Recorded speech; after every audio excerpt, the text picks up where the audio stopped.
Everyone, कैसे हैं आप लोग। उम्मीद करते हैं कि आप लोग बहुत ही अच्छे होंगे। तो फाइनली ये सेकेंड यूनिट की तरफ बढ़ गए हैं, यानी कि ऑपरेशनल एम्पलीफायर पढ़ना है। ठीक है, ऑपरेशनल एम्पलीफायर जो कि एक इलेक्ट्रॉनिक्स डिवाइस है जिसका जो ट्रांजिस्टर और कैपेसिटर, काफी सारा डायोड और इन सब चीजों का यूज करके हम बनाते हैं ऑपरेशनल एम्पलीफायर। ये काफी कॉम्प्लिकेटेड होता है सर्किट वाइज। दो अलग अलग ट्रांजिस्टर, डिफरेंट टाइप के ट्रांजिस्टर मिलाकर इसको कनेक्ट करके हम बनाते हैं ऑपरेशनल एम्पलीफायर। कुछ कैपेसिटर का भी यूज होता है इसमें, तो बनाते हैं ऑपरेशनल एम्पलीफायर। ठीक है, जो अर्थमेटिक ऑपरेशन को यूज में लाया जाता है। ठीक है, तो आज देखेंगे पूरा का पूरा ऑपरेशनल एम्पलीफायर का ओवरव्यू। सिर्फ ये वार्म अप है, आज सिर्फ और सिर्फ थ्योरी है और बस वार्म अप है ऑपरेशनल एम्पलीफायर को पढ़ने से पहले। ठीक है, जो जो चीज जानना चाहिए वो जानेंगे आज थ्योरी के रूप में, क्या क्या ऑपरेशनल एम्पलीफायर में जानना चाहिए आज के लिए। ठीक है, तो चलिए नेक्स्ट आगे बढ़ते हैं और इसको शुरू करते हैं। तो सबसे पहले इंट्रोडक्शन जान लेते हैं ऑप एम्प का। ये क्या होता है? ये एक इंटीग्रेटेड सर्किट है। ओके, इसका यूज किन अलग अलग चीजों में होता है, जैसे कि ये क्या है, एक इंटीग्रेटेड सर्किट है, यानी कि ये एक चिप टाइप में काम करेगा। ठीक है, चिप टाइप में इसका जो फैब्रिकेशन होगा चिप टाइप का होगा, उसमें कुछ पिन्स होंगे। Okay, which was design to perform such mathematical operation. इसका यूज किसमें होता है? मैथमेटिकल ऑपरेशन में, जैसे कि एडिशन में, जोड़ घटाव में, ठीक है, इंटीग्रेशन में, डिफरेंशिएशन में, इन सब में इसका यूज होता है। ठीक है, ऐड करने में, सब्सट्रैक्ट करने में, इंटीग्रेट करने में, डिफरेंशिएट करने में, तो हम इससे ये सब चीज बनाते हैं। ठीक है, तो इतना सारा चीज हम यूज कर सकते हैं ऑप एम्प के थ्रू। इन सब चीजों को हम एग्जीक्यूट कर सकते हैं। Okay, basically an op amp is क्या है? एक मल्टी स्टेज डिवाइस है, यानी कि ये वन स्टेज में खत्म नहीं हो जाता है, ये एक मल्टी स्टेज डिवाइस है। इसका जो गेन होता है वेरी हाई गेन होता है एंड डायरेक्ट कपल्ड होता है।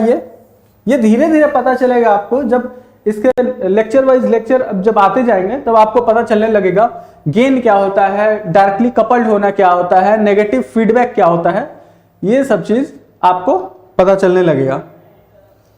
ओके, फीडबैक यहाँ दो तरीके से दिया जाता है, नेगेटिव फीडबैक भी होता है, पॉजिटिव फीडबैक भी होता है। तो अलग अलग टाइप का इसमें दो तरीके से फीडबैक दिया जाता है। ओके, ये जो ऑप एम्प है क्या करता है? An op amp can amplify signal. ये सिग्नल को एम्पलीफाई भी करता है, यानी सिग्नल को स्ट्रेंथन भी कर देता है। ठीक है, इसका फ्रीक्वेंसी रेंज क्या होता है? 0 हर्ट्ज से लेके 1 मेगा हर्ट्ज तक। तो ये सब चीज धीरे धीरे माइंड में आपको बैठाने जाना है, इसको सीरियसली नहीं लेना है कि आपको याद करना है। बस आपको ये लेक्चर बस ऐसे ही देखना है वार्म अप के तौर पे, और आगे जब धीरे धीरे बढ़ने लगेंगे इसके बाद का लेक्चर आपके लिए ज्यादा इंपॉर्टेंट होगा। An op amp can be used to amplify DC as well as AC input signal. ये एम्पलीफाई किसको किसको कर सकता है? एसी सिग्नल को भी और डीसी सिग्नल को भी। An IC op amp is made up of large number of transistor, resistor and usually 1 और 2 कैपेसिटर। जैसा कि मैंने पहले बताया अभी थोड़ी देर पहले कि इसमें काफी सारा ट्रांजिस्टर यूज होता है, थोड़ा बहुत कैपेसिटर भी यूज होता है। तो इन सब का कंबाइंड करेंगे, इन सब को सर्किट कनेक्ट करके क्या बनाते हैं? ऑप एम्प बनाते हैं। ठीक है, वो उतना डेप्थ में नहीं जाना है, इसके सर्किटरी में नहीं जाना है, डायरेक्ट हम ऑप एम्प की तरफ बढ़ेंगे, इसका इनपुट आउटपुट को देखेंगे। ओके, तो नेक्स्ट है an op amp has high input impedance. ये आपको याद रखना है। ओके, ऑप एम्प का इनपुट इंपीडेंस हाई होता है, ये आपके ऑब्जेक्टिव क्वेश्चन में आ सकता है। ठीक है, ये क्वेश्चन इंपॉर्टेंट क्वेश्चन होता है। ये इनपुट इंपीडेंस हाई कैसे होता है, लो कैसे होता है, आउटपुट इंपीडेंस लो कैसे होता है, ये सब धीरे धीरे जब आगे पढ़ेंगे, नेक्स्ट लेक्चर आएगा तो उसमें धीरे धीरे आगे डेप्थ में आगे पता चलता जाएगा। ठीक है, और आउटपुट इंपीडेंस क्या होता है? लो होता है output impedance. Okay, The most popularly used op amp is IC 741। ये जो मॉडल है op amp का IC 741, ये ज्यादा पॉपुलर है, ये ज्यादा यूज में होता है। इसका मैक्सिमम सप्लाई का जो रेंज होता है 741 का, 15 वोल्ट प्लस और 15 वोल्ट माइनस, ये सप्लाई का रेंज है इसका। ओके, प्लस में 15 वोल्ट और माइनस में 15 वोल्ट। ठीक है, it is a linear IC. ये कैसा होता है? लीनियर होता है। Also known as voltage controlled device. ये कैसा डिवाइस है? एक वोल्टेज कंट्रोल्ड डिवाइस है। वोल्टेज, ये आपको बिल्कुल याद हो जाना चाहिए, वोल्टेज कंट्रोल्ड डिवाइस। ओके, ये बिल्कुल माइंड में बैठ जाना चाहिए आपको। अब बात करते हैं कि आजकल, जैसे अभी थोड़ी देर पहले बताया है कि इसका किस में यूज कर सकते हैं। इसका नाम जैसे कि ऑपरेशनल एम्पलीफायर है, तो मैथमेटिकल ऑपरेशन के लिए इसका यूज करते हैं। लेकिन आजकल क्या होता है, आजकल इसका यूज हम काफी सारे चीजों में इसका यूज कर लेते हैं, जैसे कि वोल्टेज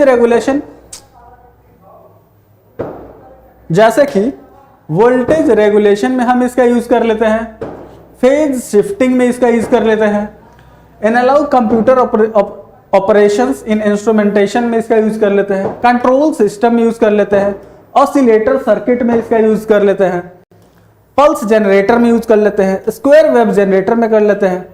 ठीक है, एडीसी यानी कि एनालॉग टू डिजिटल कन्वर्टर बनाने में भी यूज हो जाता है, डिजिटल टू एनालॉग कन्वर्टर में यूज हो जाता है, वोल्टेज टू करंट कन्वर्टर में इसका यूज हो जाता है, करंट टू वोल्टेज कन्वर्टर में इसका यूज हो जाता है।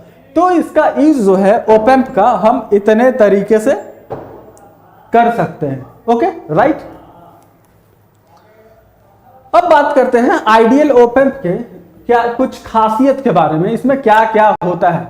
आइडियल का मतलब तो आपको बता चुके हैं कि आइडियल का मतलब सबसे बेस्ट, लेकिन ऐसा हो नहीं पाता है। उसके करीब तो जा सकते हैं लेकिन वैसा बेस्ट तक पहुंच नहीं पाते हैं। ठीक है, आइडियल और प्रैक्टिकल में ये सब अंतर बता दिए थे आपको। तो ये जो आइडियल ओपैम्प है, ओपन लूप वोल्टेज गेन जो होता है इनफाइनाइट होता है। ओपन लूप वोल्टेज गेन क्या होता है? इनफाइनाइट। इसको हम एवी से डिनोट करते हैं, वोल्टेज गेन को। एवी इज इक्वल टू इनफाइनाइट होता है। ये आपको अभी वार्म अप के लिए बताया जा रहा है, जो आपके माइंड में बैठता जाए। ठीक है, इनपुट रेजिस्टेंस इनफाइनाइट होता है, R I is equal to infinite. Okay, output resistance zero होता है, आउटपुट रेजिस्टेंस जीरो होता है। ये बिल्कुल वार्म अप करते जाइए, माइंड में बैठाते जाइए, ये सब इन सब के बारे में डेप्थ में आपको पता चलते जाएगा जैसे जैसे आगे लेक्चर आएगा। Okay, band width is infinite. Band width कितना होता है? इनफाइनाइट होता है। Common mode rejection ratio CMMR, ये कितना होता है? कॉमन मोड रिजेक्शन रेशियो, ये भी इनफाइनाइट होता है।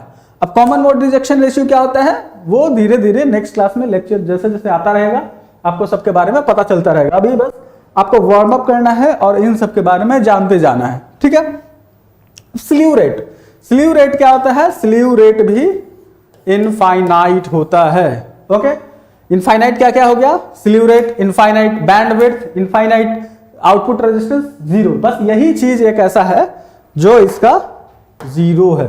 ओके, बस यही वाला पार्ट इसका जीरो है।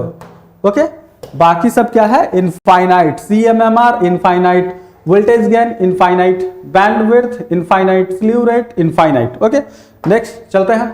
अब देख लेते हैं, हाँ इससे पहले एक और पॉइंट ये है, in practice the above characteristics of op amp can never be realised. यानी इन सब चीजों, बस एक सपना है, इसको हम रियल में इस तरह का नहीं होता है। हम बस उसके नजदीक पहुंच सकते हैं, लेकिन कभी इनफाइनाइट तो हो नहीं सकता कोई भी चीज।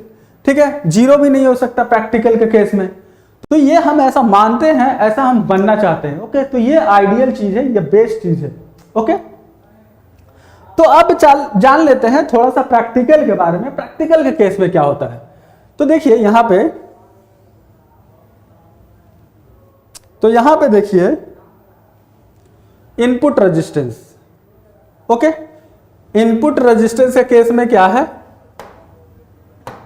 इनपुट रेजिस्टेंस इनफाइनाइट आइडियल के केस में, जो कि आपको बताए थे, इनपुट रेजिस्टेंस इनफाइनाइट होता है। लेकिन प्रैक्टिकल ओपैम्प की बात करें तो 1 मेगा ओम, 1 मेगा ओम, जो कि स्टिल वेरी वेरी हाई है। ठीक है, अब आउटपुट रेजिस्टेंस की बात करें तो आउटपुट रेजिस्टेंस आइडियल के केस में 0, लेकिन प्रैक्टिकल के केस में 0 तो नहीं होगा, लेकिन लो होगा, कम होगा। उसका रेंज क्या है, 10 ओम से लेके 100 ओम तक, बस इतना ही इसका रेंज है। वोल्टेज गेन की बात करें, ओपन लूप वोल्टेज गेन की बात करें तो ये भी आइडियल के लिए क्या बताए थे, इनफाइनाइट, लेकिन इसके केस में क्या होगा 10 टू द पावर 6, जो कि वेरी वेरी हाई है। ठीक है, इनफाइनाइट तो हो नहीं सकता, ये तो बस इम्प्रैक्टिकल चीज है। ठीक है, CMMR common mode rejection ratio क्या बताया था आइडियल के लिए, इनफाइनाइट, लेकिन इसके केस में क्या होगा, हाई। उसका रेंज कितना है 120 dB, 120 dB। स्लीव रेट कितना बताया था, इनफाइनाइट, लेकिन इनफाइनाइट तो होगा नहीं, कुछ ना कुछ वैल्यू होगा रियल में, हाई के आसपास हाई होगा। हाई का वैल्यू कितना है, हाई अगर होगा तो कितना वैल्यू है 80 वोल्ट पर माइक्रोसेकेंड। ठीक है, तो ये आपको याद रखना है, हल्का फुल्का याद रखना है आपको कि आइडियल से कितना कितना मैच करता है। ओके, लो वाले के केस में देख लीजिए, लो वाले के केस में लो का रेंज आइडियल में 0, तो प्रैक्टिकल में 10 ओम से 100 ohm. Input resistance 1 mega ohm, infinite नहीं 1 मेगा ओम। ठीक है, वोल्टेज गेन को देख लीजिए 10 to the power 6। Common mode resistance को देख लीजिए 120 dB। स्लीव रेट को देख लीजिए 80 वोल्ट पर micro second. Okay, got it. Next, अब ब्लॉक डायग्राम की तरफ चलते हैं कि ऑपरेशनल एम्पलीफायर का ब्लॉक डायग्राम क्या होगा, इसके कितने स्टेज होते हैं। इसके 4 स्टेज होते हैं। पहला, सबसे पहले तो आपको ये बता दें कि इसमें 2 इनपुट होता है। ठीक है, 2 इनपुट होता है, एक इन्वर्टिंग इनपुट, दूसरा नॉन इन्वर्टिंग इनपुट। ओके, दूसरा नॉन इन्वर्टिंग इनपुट। सबसे पहले पॉइंट आपके दिमाग में ये आना चाहिए, ऑपरेशनल एम्पलीफायर में कितने इनपुट होते हैं, 2 इनपुट होते हैं। ओके, पहला स्टेज नंबर 1 इनपुट स्टेज होता है। दूसरा स्टेज इंटरमीडिएट स्टेज नंबर 2। ठीक है, इनपुट स्टेज के कितने आउटपुट है, 2 आउटपुट। ठीक है, इनपुट स्टेज के 2 इनपुट और 2 आउटपुट। अब इंटरमीडिएट स्टेज के कितने इनपुट है, 2 इनपुट और 1 आउटपुट। 1 आउटपुट के बाद अगला जो तीसरा स्टेज आता है, तीसरा स्टेज क्या है, लेवल शिफ्टिंग। ओके, तीसरा स्टेज है लेवल शिफ्टिंग स्टेज। वो आगे बताते हैं कि इन सब स्टेज में क्या क्या होता है, क्या नहीं होता है। ठीक है, चौथा क्या है, चौथा इसमें देख लीजिए इनपुट कितना है, आउटपुट स्टेज में इनपुट 1, लेवल शिफ्टिंग का इनपुट 1 और आउटपुट भी एक ही है। आउटपुट स्टेज का भी वही हाल है, इनपुट 1 और आउटपुट 1। ओके, तो ये 4 स्टेज हुआ, input stage, intermediate stage, level shifting stage और आउटपुट स्टेज। ओके, तो जो ब्लॉक डायग्राम इसका हम बनाते हैं ना, उसको हम रिप्रेजेंट करते हैं ट्राइंगल से। तो आप यहां पे देख रहे हैं, ये जो ट्राइंगल है, जो हम ऑपरेशनल एम्पलीफायर जब बनाते हैं, इसको हम ट्राइंगल शेप से रिप्रेजेंट करते हैं ऑपरेशनल एम्पलीफायर को। ओके, किस शेप में करते हैं, ट्राइंगुलर शेप में। तो ये आपको दिमाग में आपके बैठ जाना चाहिए, ऑपरेशनल एम्पलीफायर को ट्राइंगुलर शेप से डिनोट करते हैं। और यहाँ पे 2 बैटरी का जो डिनोट करते हैं, प्लस टर्मिनल और माइनस, ये VCC, इसको VEE, जो भी बैटरी का वैल्यू है, दोनों का मैग्नीट्यूड सेम होता है। ठीक है, 15 ऊपर 15 नीचे, 15 प्लस 15 माइनस। ठीक है, इसमें 2 इनपुट होते हैं, ये बताए थे, एक इन्वर्टिंग इनपुट और दूसरा नॉन इन्वर्टिंग इनपुट। ये वाला यहाँ पे इन्वर्टिंग इनपुट है और ऊपर में नॉन इन्वर्टिंग इनपुट। अब यहाँ पे दिखाया गया है 4 स्टेज।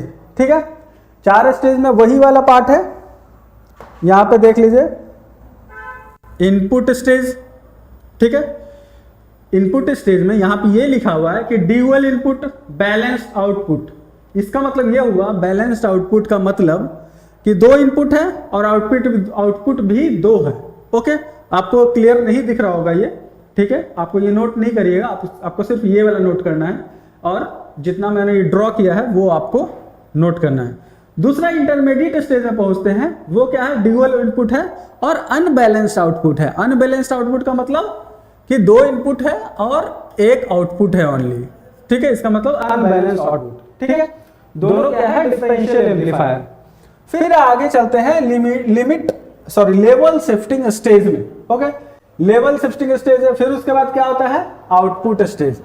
इसमें भी इनपुट एक, आउटपुट एक, इनपुट एक, आउटपुट एक। ओके, क्लियर, बस इसमें इतना आपको यही जानना है।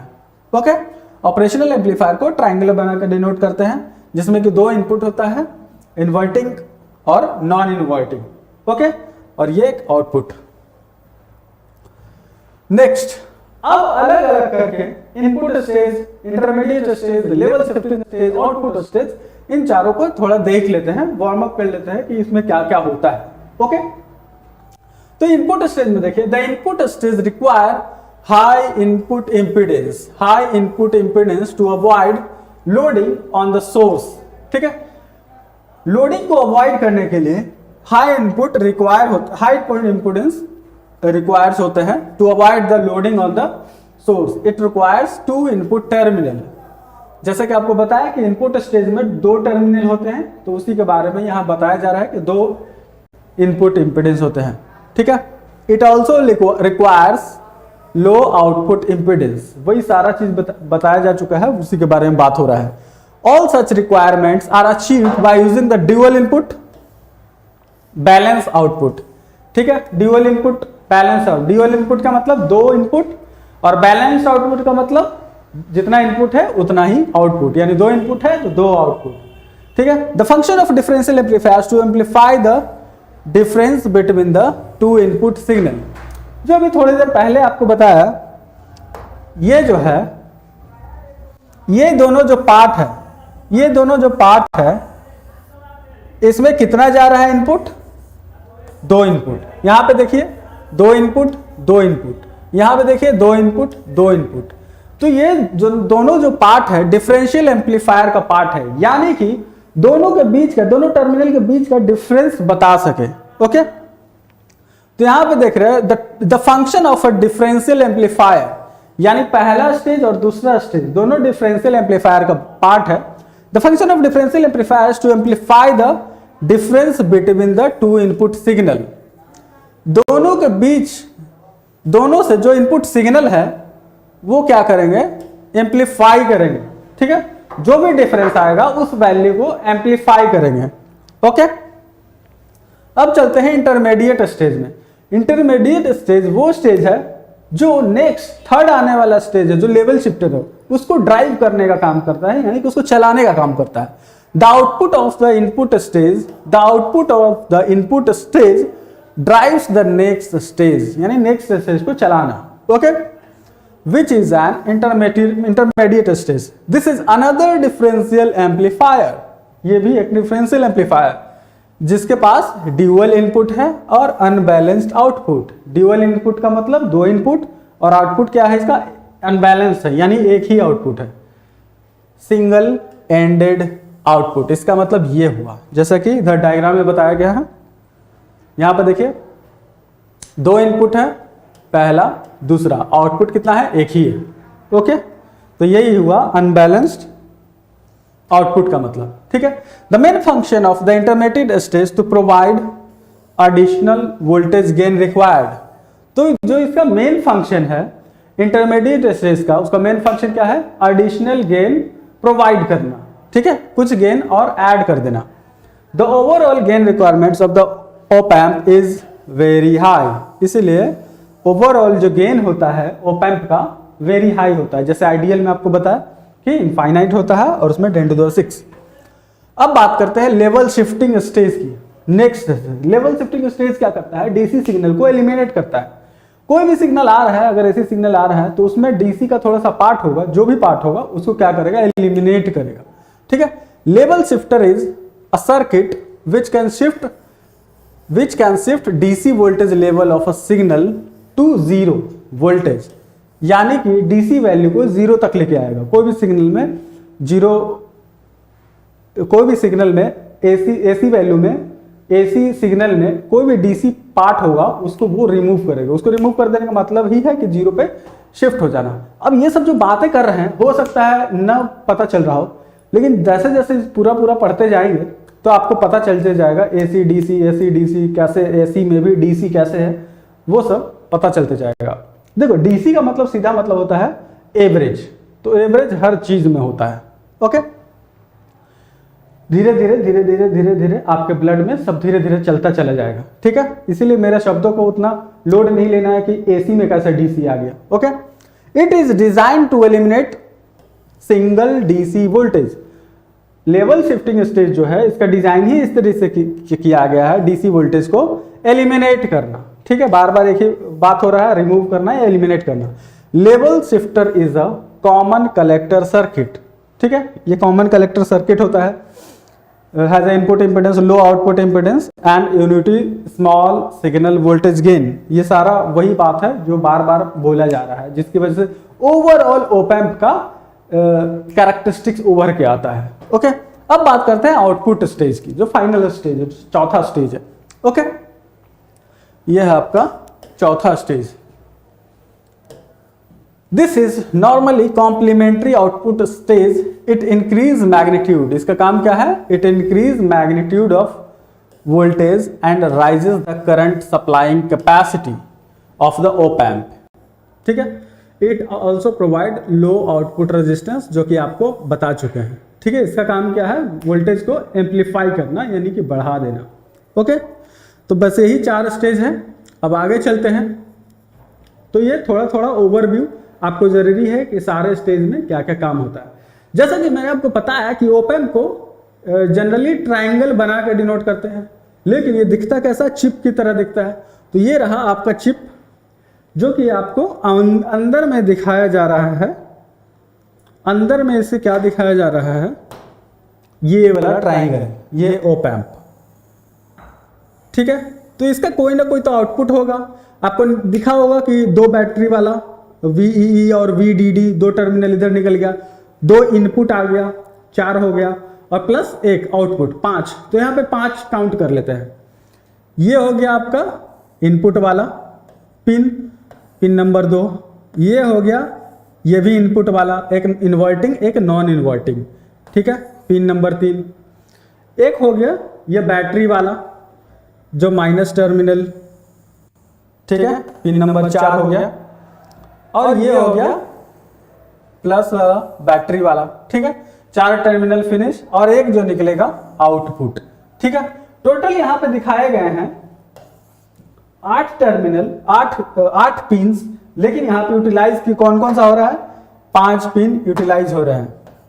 पहला पिन, दूसरा पिन, तीसरा पिन, चौथा पिन, और ये 5वां पिन। तो 5 पिन यूटिलाइज हो रहे हैं। ये ऑफसेट नल है, इसका यूटिलाइज यहाँ पे नहीं हो रहा है। ये वाला यूटिलाइज नहीं हो रहा है यहाँ पे, और ये भी ऑफसेट नल, ये वाला यूटिलाइज नहीं हो रहा है यहाँ पे। ठीक है, 8 पिन तो होते हैं, लेकिन यूटिलाइज कितना हो रहा है? 5 पिन का। ओके, तो ये उतना इंपॉर्टेंट नहीं है आपके लिए, बस ट्राइंगुलर वाला आपके लिए इंपॉर्टेंट है। तो ये देखिए सर्किट सिंबल जो है इसका, ये VCC बैटरी वाला, VEE बैटरी वाला, जिसको VDD और VSS भी बोलते हैं, और ये ओप एम्प का गेन को डिनोट किया गया है AV से। ठीक है, ओपन लूप वोल्टेज गेन को डिनोट किया गया है।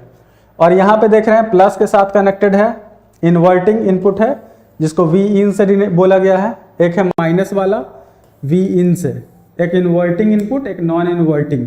ओके, और ये हो गया आउटपुट। तो ये हुआ पूरा का पूरा सर्किट आपका ओप एम्प को हम इससे ऐसे ही दिखाते हैं ओप एम्प को। ठीक है, ये क्या है? पॉजिटिव पावर सप्लाई, VCC बोले या फिर VDD बोले। नेगेटिव पावर सप्लाई VEE बोले या फिर VSS बोले। ठीक है, नॉन इन्वर्टिंग इनपुट यानी प्लस वाला पार्ट, ये क्या है? नॉन इन्वर्टिंग इनपुट प्लस वाला। ठीक है, दूसरा है इन्वर्टिंग इनपुट यानी कि माइनस वाला, ठीक है। और एक आ गया पिन आउटपुट का, ये है वी आउट, ठीक है। यहां तक क्लियर है, सिंपल है और कुछ नहीं है इसमें। अब नेक्स्ट चलते हैं इक्विवेलेंट सर्किट की तरफ चलते हैं, ठीक है। तो ये आपका वही चीज है, बस थोड़ा सा अंदर से देख लेते हैं कि इक्विवेलेंट सर्किट कैसे तैयार किया जा सकता है, ओके। तो ये हुआ आपका ऑप एम्प को, जैसे कि हम इसको ट्राइंगल से डिनोट करते हैं, तो यही वो ट्राइंगल है, ठीक है। ये हो गया आपका सप्लाई वाला VCC और ये माइनस वाला, और ये हो गया माइनस के साथ इन्वर्टिंग इनपुट प्लस के साथ नॉन इन्वर्टिंग इनपुट, ठीक है। और इन दोनों में सप्लाई के बाद जैसा कि आपको बताया गया कि इनपुट रेजिस्टेंस हाई होता है, तो यहां पे एक रेजिस्टेंस तो दिखाना ही पड़ेगा। तो ये हुआ आपका रेजिस्टेंस R इन से जिसको डिनोट किया गया है, ओके। ये हुआ इनपुट रेजिस्टेंस, ओके, जो कि वेरी वेरी हाई होता है, ठीक है। आइडियल के केस में इनफाइनाइट होता है। अब बात करते हैं आउटपुट की तरफ चलते हैं। आउटपुट में यहां पे ये रेजिस्टेंस दिखाया गया है R0, ओके, ये हुआ। तो R0 जो निकल के जाएगा आउटपुट रेजिस्टेंस, ठीक है। तो जो आउटपुट निकलेगा किसी न किसी वजह से तो निकलेगा ना आउटपुट, ठीक है। तो ये हुआ आपका गेन, ठीक है, जिसको डिनोट किया गया AOL, ओपन लूप गेन, और यहाँ पे वोल्टेज यानी ओपन लूप वोल्टेज गेन को दिखाया गया है, ठीक है। और कोई ना कोई रेफरेंस होगा तो इसका अर्थ रेफरेंस है, समझ गया। और ये जो रेजिस्टेंस दिखाया गया है ये लोड वाला रेजिस्टेंस है। तो लोड वाला रेजिस्टेंस देख के आपको लोड नहीं लेना है, ठीक है, ज्यादा लोड नहीं लेना है कि ये क्या है। अभी तक तो इतना ही पढ़ते आ रहे थे। ये हो गया आउटपुट, ठीक है, आउटपुट रेजिस्टेंस, ठीक है। और गेन को यहां पे डिनोट किया गया है इस तरीके से, ओके। इतना समझ में आ गया। ये बस इंटरनल स्ट्रक्चर को दिखाने का इक्विवेलेंट सर्किट किस तरह से बस रिप्रेजेंट किया गया है, ओके। ये आपको याद रखना है, समझ में आ गया। तो ये अर्थ के रेफरेंस में है, तो ये इसके साथ अर्थ के साथ कनेक्टेड होगा। ये आपका एक सर्किट हो गया आउटपुट के लिए, ओके। नेक्स्ट, जो ऑप एम्प कॉन्फ़िगरेशन है ऑपरेशनल एम्पलीफायर को कितने तरीके से यूज कर सकते हैं, तो उसका दो तरीका है। पहला ओपन लूप, दूसरा क्लोज लूप। बस यही दो ही कॉन्फ़िगरेशन है। बाकी आगे हम कल पढ़ेंगे नेक्स्ट लेक्चर में कि positive feedback, negative feedback, open loop के केस में कैसे कैसे कैसे कैसे क्या होगा, वो हम नेक्स्ट लेक्चर में पढ़ेंगे। तो आज के लिए हम इतना ही रखेंगे। Open loop op amp configuration, दूसरा closed loop op amp configuration, okay. तो आज के लिए लेक्चर को इतना ही रखते हैं। नेक्स्ट लेक्चर में वार्म अप आपका हो गया है पहले लेक्चर में, अब नेक्स्ट लेक्चर से शुरू करेंगे, थोड़ा थोड़ा कॉन्सेप्ट सीखेंगे और ऑपरेशनल एम्पलीफायर को आगे की तरफ उड़ान भरेंगे, ठीक है। तो आज के लिए इतना ही। Thank you very much.